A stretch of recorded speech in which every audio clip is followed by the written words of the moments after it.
welcome to 24 KEIRUS. I am really excited to be here with you today with the team of KEIRUS by KJE. I'm Kelley Johnson, the founder and CEO, and at KEIRUS we believe that diversity, equity, and inclusion requires a 24/7 commitment, and it's one of the reasons why we love having the opportunity to connect with all of the leaders out there who are committed to diversity, equity, and inclusion.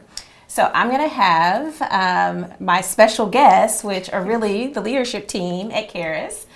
Introduce yourself, talk a little bit about your background, maybe kind of think about your why and share your why about why you do this work and why you're so passionate. Who wants to go? I can go first. Yeah. So I'm Devean Owens-Toler. I lead operations and analytics here at KEIRUS. My background, I came through education. So I have a master's degree in higher education, a PhD in diversity and equity in education. So I really use that to inform a lot of our work here around analytics and research, but also operations as well. They call me the calendar queen, I guess. And then my why, I went to a predominantly white institution for college, undergrad. It was a very interesting experience, if that's what we want to say. So my passion for diversity, equity, and inclusion really started there. And then it was informed by my first job where I worked in another predominantly white K through 12 school, and really seeing what those students endured and went through, which mirrored my college experience, which encouraged me to go on and get my PhD. Great, thanks Devean. Well, I'm Aneeliz Alamo, and opposite of Devean, who likes data analytics and numbers, in college I said to before college I said to my guidance counselor, so what is the degree that doesn't require a lot of math and science? And hence I became a psychology major, which actually worked out really well for me. I'm a people person. I found it very interesting studying how the brain works and how people think and react to situations, and it really formed, you know, my desire to help people communicate better. And I think growing up, having moved to different countries helped a lot with that as well. I was born in the Philippines, but I grew up in a country called Brunei, and got exposed to that culture and different language, and have moved around. After I got married, I spent time in London, and so that really helped me diversify myself as far as dealing with other people and cultures, which I think has helped translate in the workplace, in the career path that I've gone in, which is in human resources. So I got my psychology degree, spent about 17 plus years before coming to KEIRUS in human resources, different roles, recruiting, HR generalist, HR business partner, even did a couple of years experience in the Philippines recently, serving as a HR director there. So that was a unique experience in itself. Got to deepen my culture, my roots, and got my children exposed to that as well, which was a good blessing for us as a family to be able to experience together. So that is probably my why, is that because of the experiences that I've had growing up, exposed to different cultures and different people, yeah. It really brings passion into what we do here as a firm in inclusion and diversity, and making sure every voice is heard, and how to adapt to different communication styles, because we all are very different from each other. Yeah, yeah. And our team is diverse. It's like, you know, Devean loves analytics. You know, I think you're, Aneeliz, you're like our Excel project management queen. She's our driver. Well, you know, your Excel project tracker. Oh, got it. Yeah, and she likes to plan our itineraries weeks in advance. My why is, it's hard to narrow it down to just one, but I have a lot of early memories of, you know, feeling like I didn't belong. I wasn't black enough for the black community. I wasn't white enough for the white community. And so I think I've just, because of that sensitivity, or that feeling like I never fit in any particular world or any particular space, I feel like it sort of, I took on this role of always looking out for the person who feels left out. Mm-hmm. So if I'm in a room, I'm constantly like scanning, like who might feel alone, who might not feel like they belong, and because I know what it feels like. I've lived that for so long, and I would say that's a big part of my why, It's always who doesn't feel like they fit in and who doesn't feel like their voice matters. And that varies by the situation. You know, it's not always about race. It can be about gender or sexual orientation or a different ability. But I'm always trying to look out, and I feel like it's like my responsibility to do that. So that's a big part of my why. And I think it's why all of us share, even though we came into this work for different reasons, our whys drove us in a different way. I think we all share a commitment to just culture transformation. And we talk a lot about culture transformation at KEIRUS, and so we thought we would just shed a little bit of light about what we mean when we say culture transformation. For me, I feel like we focus a lot on this balance between the individual and the organization, but what do you all think? Yeah, I would have to agree. I think we all kind of balance each other out as well in which area we focus on more. I think I'm very focused on the individual and how employees or people in general will experience what we provide, or just experience life, experience how people will experience the organization as well, but also how each individual feeds into and contributes to the broader organization and their success in culture transformation. Yeah, and I think from my experience, having the privilege of working with business leaders side by side, and companies that I've worked for, big, small, medium sized, is the opportunity to see what happens in reality. You know, because we have all these programs, we have all these things that we want to do and want to do for our employees and engage them, and we also see the flip side of the pressures of delivering metrics and goals and things like that can sometimes push the other initiatives aside.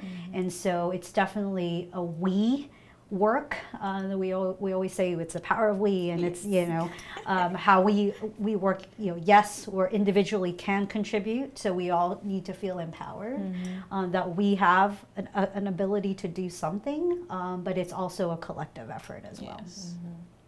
Yeah, and I think transformation.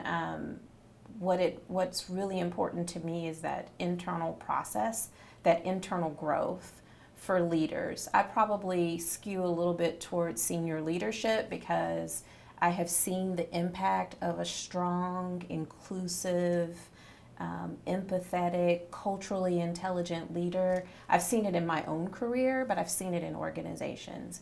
And when leaders transform and they have that aha moment, then the cascade, the ripple effect is so huge in the organization. And I'm thinking about a leader that we worked with a few years ago, and when we started working with that organization, employees literally described the culture as toxic. Like, those were the words from employees. And we worked with that leadership team, and over time, I think the leadership team was committed. They wanted to see improvement, but they weren't sure how to make it happen. And I think there was this realization, this moment that it's like, wow, it starts with us. And I have to change the way that I communicate, the way that I show up, the way that I make decisions. And eventually I remember the senior most leader saying, well, I thought we were doing diversity and inclusion. You're just making me a good manager. And I'm like, yeah, that's ding, ding, ding, ding. That's it. So I don't know. What would you tell people when someone says, or if someone asks you, like, well, what is culture transformation? Like, how would you describe that, and what does that mean? Yeah, I get that a lot, actually, not just, culture transformation, but D&I in general. Like, why do I need it? Why is this being imposed on me for training? I've gotten several questions like that when, I told them, hey, I'm transitioning into focusing on this role. So I wanted to just emphasize to them that, hey, it's really about first educating ourselves, right? Why. Why is it important? Because there's different whys for different people. And until I think that self-awareness comes about with every individual, like I said, it's individual and then it's us, like it's we together, collaboratively. It starts with that. So that leader, like you talked about, Kelley, that has an aha moment, those are key moments that lead to transformation. And transformation doesn't happen overnight, right? I've had assignments in my career that I was tasked to help change the culture of either a team or an organization. And I'm like, oh my gosh, how do I do that? I started reading books and articles of transformation, and all of them have a common theme, right? It doesn't happen overnight. You've really got to get to the heart. And it's not a check the box.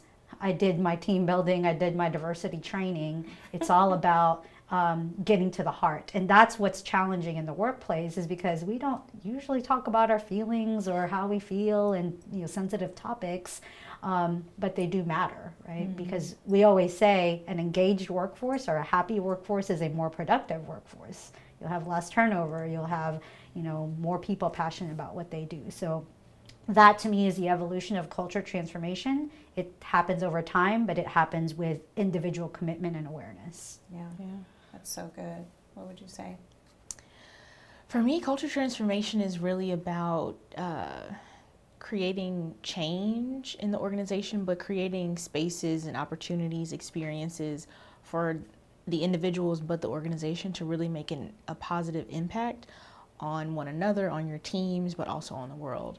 So that when employees are coming, whether they're coming into the office or, the Zoom meeting or what have you, that they feel like they belong, they feel like they're included, they feel like they're contributing, to not just the bottom line, but to the difference that whatever, product or service your company is providing, they feel like they are contributing to that directly. Yeah. I mean, and I think I agree with everything you all said. I think I would just add, and we talk about this a lot, which is culture transformation requires that we engage heads, hearts, and feet, right? Or hands. We like alliteration here, so let me rephrase that. It's head, heart, hands, right? And like the 3 H's. And, I agree with you, the time piece, right? We get some organizations who are like, well, we want to do this now. We want, roll out that training. Let's get this, launch this strategy. And speed and efficiency is important, but if we want true transformation, it takes time.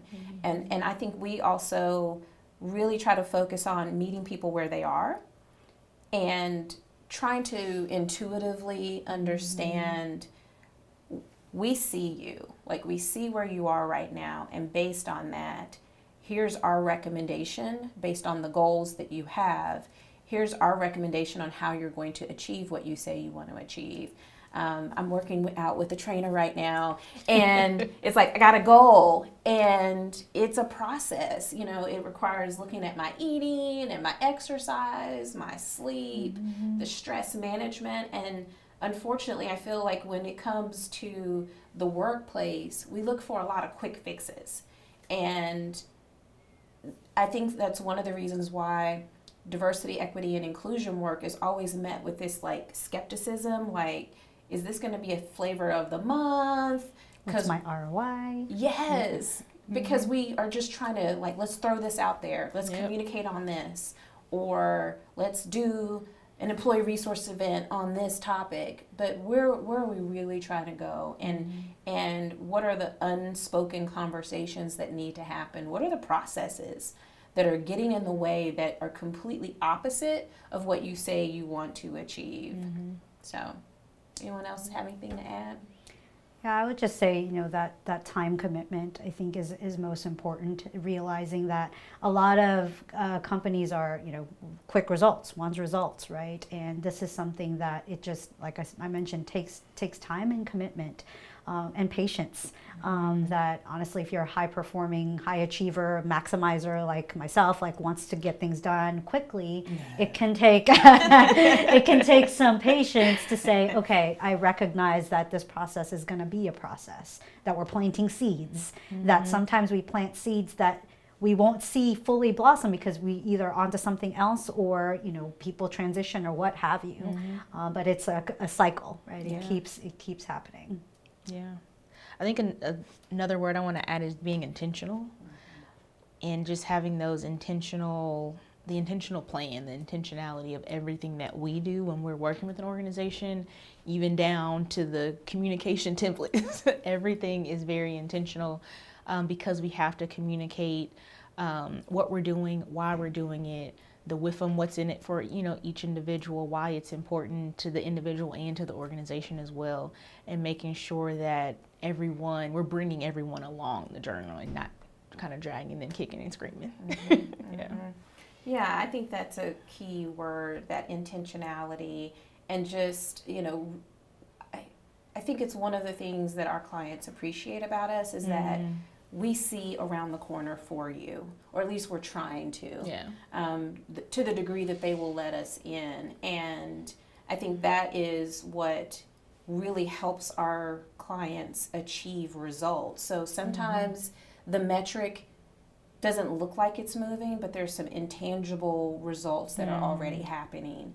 And I'm reminded of a client who, you know, their comments on Glassdoor before working with us were not great, right? But in like less than 12 months, they received their first positive comment on Glassdoor about the company's commitment to diversity, equity, and inclusion.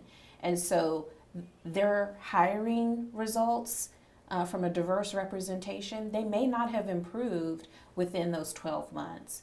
But to see positive comments on Glassdoor.com about a company's commitment to diversity, equity, and inclusion is huge. It's even more huge on Glassdoor because normally, typically, mad or negative comments are posted on there. So for someone to take the time to post a positive comment is a huge win. Absolutely. Well, this has been fun. We're giving people a little bit of a sneak peek into our team and what it's like. So hope you enjoyed this first installment in a behind-the-scenes look of the KEIRUS leadership team. Stay tuned. We'll be back to talk more about transforming the workplace culture the KEIRUS way.